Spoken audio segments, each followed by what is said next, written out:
Good evening to all.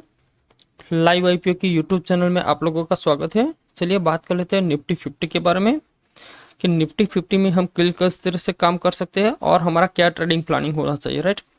देखिए, हमने weekly की जो एनालिसिस किया था उसमें भी मैंने आपको क्लियर कट बताया था कि मार्केट ने क्या हुआ है, पर्टिकुलर एक सपोर्ट को रीटेस्ट किया है और मार्केट ने यहाँ पर एक बहुत अच्छी सी बुलिश कैंडल क्रिएट की हुई है, राइट। तो मैंने उसी वीकली के एनालिसिस में मैंने आपको बताया था भाई मैं वीकली के टाइम फ्रेम पर मैं क्या हूँ, पॉजिटिव हूँ और डेली के टाइम फ्रेम पर हम न्यूट्रल है, करेक्ट। और आज भी देखो तो ऑलरेडी कल एक्सपायरी है और मार्केट में जो मूवमेंट जो चल रही है वो बहुत ही बुलिश है, ठीक है। क्योंकि यहाँ पर भी बहुत सारा बुलिश हुआ था, यहाँ पर भी मार्केट बहुत ज़्यादा बुलिश ट्रेंड में है, ठीक है। तो कल भी हो सकता है ये ट्रेंड कंटिन्यू हो सकता है। तो उसके लिए पहले हम थोड़ा सा डेली के टाइम फ्रेम पर चलते हैं और देखते हैं।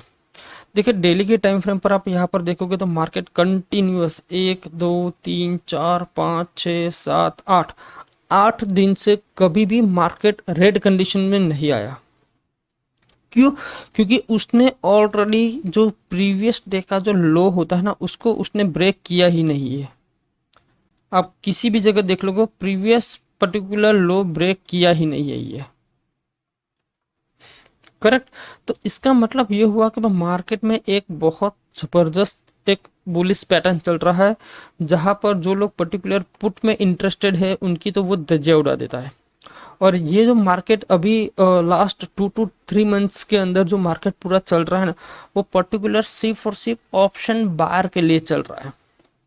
क्योंकि ऑप्शन सेलर को क्या होता है कि वह मार्केट में थोड़ा सा टाइम होना चाहिए, लेकिन यहाँ पर मार्केट किसी को टाइम देता ही नहीं है। कंटिन्यूस टू कंटिन्यूस एक ही ट्रेंड में, मतलब एक ही सिचुएशन में, एक ही डायरेक्शन में चलता है।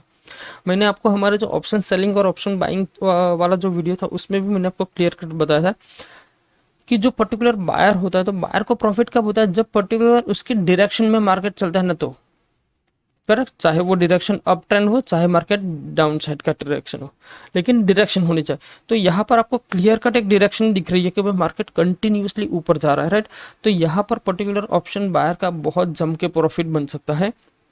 ऑप्शन सेलर को यहाँ पर बहुत दिक्कतें लेनी पड़ती होगी, बहुत ही एडजस्टमेंट करने पड़ते हैं, बहुत मतलब एक पर्टिकुलर सोच समझ कर ट्रेड करना पड़ता है पर्टिकुलर जो ऑप्शन सेलर होता है। हाँ, ऑप्शन सेलर ने यहाँ पर बहुत अच्छा पैसा बना, क्योंकि ये पर्टिकुलर अप ट्रेंड था, लेकिन ये इतना ज़्यादा कोई बुलिश ट्रेंड नहीं था लेकिन ये बहुत ही शार्प बुलिश ट्रेंड है। तो यहाँ पर जो ऑप्शन सेलर होता है ना, उसके लिए बहुत दिक्कत हो जाती है, ठीक है तो अब हमें यहाँ पर क्या करना है, देखो ये रेड लाइन भी मैंने ऑलरेडी पहले से ड्रॉ करके रखा हुआ है। तो ये क्या है, मेरे लिए एक रेजिस्टेंस का काम करता है, और ये जो लेवल मैंने जो ड्रॉ किया है वो मेरे लिए क्या काम करेगा, सपोर्ट का काम करेगा, करेक्ट।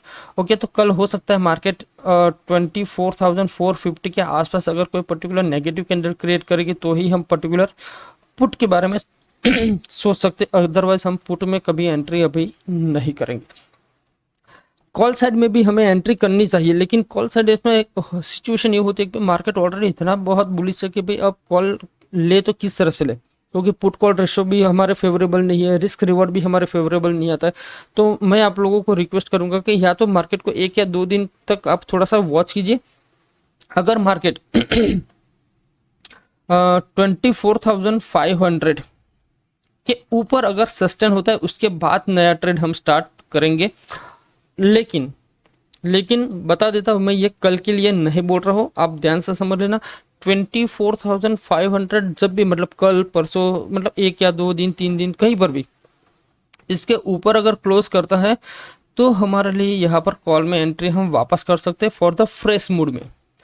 क्योंकि ये जितनी भी मूवमेंट यहाँ पर हुई है, ये हो सकता है ये एक ही कैंडल में पूरी की पूरी गायब कर सकता है, ठीक है। ये जितनी भी मूवमेंट हुई है ना, वो एक ही कैंडल में पूरी की पूरी गायब कर देगा। तो ये सबको भी अभी डर लग रहा है, उसकी वजह से क्या होता है कि कॉल साइड एंट्री करना अभी बहुत मुश्किल है, ठीक है। और पुट साइड का कोई सेटअप नहीं बन रहा है। तो अगर ऐसी कोई सिचुएशन आपके माइंड में आती है कि भाई ट्रेड में किस तरह से हम ट्रेड करेंगे, भाई कॉल साइड हमें थोड़ा सा डर लगता है और पुट साइड का ट्रेड हमारा कोई सेटअप बनता नहीं है, तो इस कंडीशन में हमें क्या करना चाहिए, सिर्फ और सिर्फ वेट एंड वॉच, मार्केट को सिर्फ और सिर्फ वेट एंड वॉच कर सकते हैं, उसके अलावा इसके ऊपर हम कुछ भी नहीं कर सकते। ठीक है, तो इस वीडियो में हम इतना ही रखते हैं, देखते हैं कल मार्केट में किस तरह से मूवमेंट होती है, उसके बाद हम नेक्स्ट प्लानिंग करेंगे भाई हम आने वाले टाइम पर किस तरह से ट्रेड करते हैं। ठीक है, मिलते हैं नेक्स्ट वीडियो में। जय हिंद।